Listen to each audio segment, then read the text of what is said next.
As the last rays of the sun dipped below the horizon, her friends gathered around a crackling campfire deep within the forest.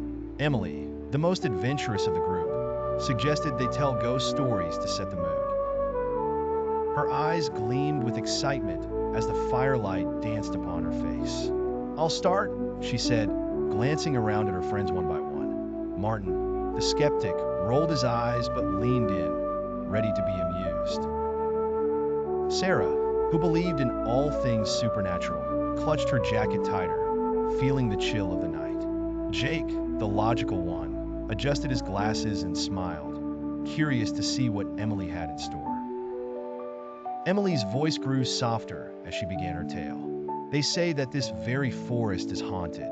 Decades ago, a group of hikers ventured into these woods and never returned. People claim to hear whispers in the night, and some even say they've seen ghostly figures wandering among the trees." Sarah widened her eyes, glancing toward the dark, dense forest that surrounded them. Martin chuckled, shaking his head. "Come on, Emily, ghosts? Really?" Emily smirked and continued. "Legend has it, the hikers stumbled upon an ancient, abandoned cabin. Inside, they found strange symbols carved into the walls and remnants of old rituals.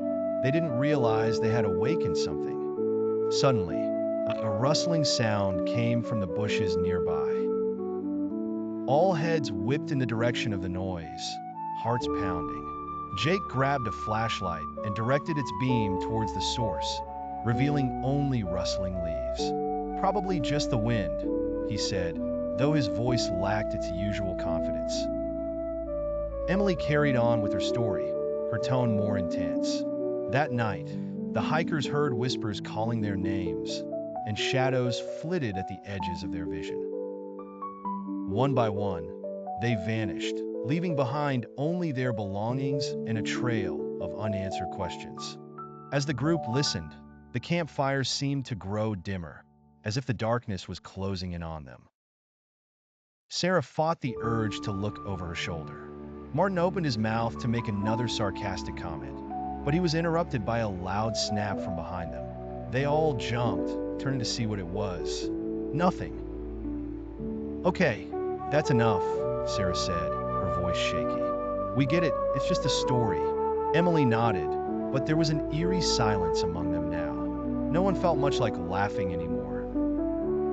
They decided to call it a night, crawling into their tents, though sleep came uneasily.